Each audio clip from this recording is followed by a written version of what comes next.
Viens regarder, c'est cadeau, viens regarder, viens regarder. Ne va te payer, viens regarder, va payer, viens regarder. 500, approchez, 500.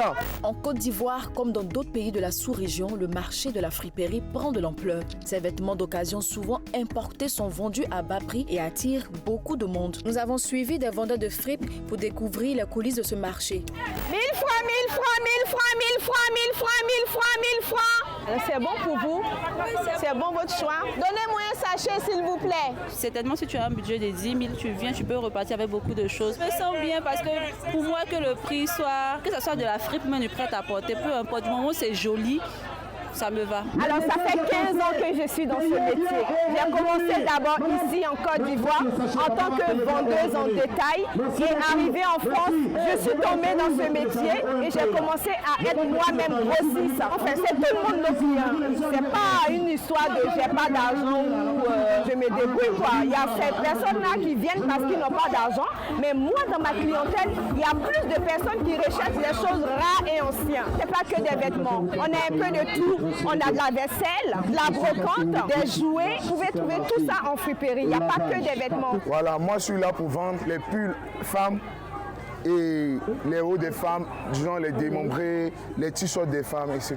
Il faut se saper pour venir vendre parce que c'est ça qui attire la clientèle. Les gens sont fous amoureux de la friperie parce qu'ils y trouvent leur bonheur en fait. Parce que dans la friperie, on trouve tout ce qui est rare. On ne fait pas de différence, on ne dit pas que non, toi tu es pauvre, toi pas ici, non, toi c'est à bas prix.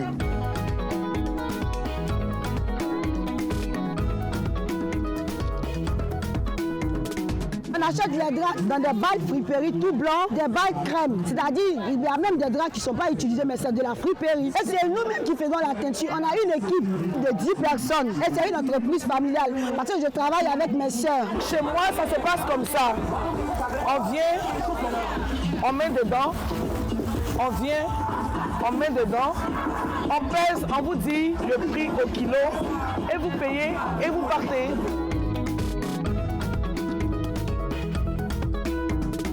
Moi, je me rappelle qu'à l'époque, j'avais pas grand moyen.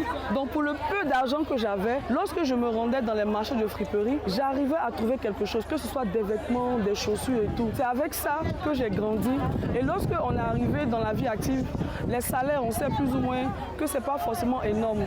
Et aujourd'hui, aller s'acheter des vêtements à 20 000, 30 000, c'est pas évident. Donc, on s'est dirigé tout de suite vers la friperie, là où on pouvait trouver des vêtements moins chers. Aujourd'hui, dans la friperie, on trouve vraiment beaucoup de choses. C'est vrai qu'il y a beaucoup de personnes qui pensent que c'est les vêtements des morts et tout. Ce n'est pas ça. Donc pour ces personnes-là qui ont en tête que la friperie, c'est déjà porté, non.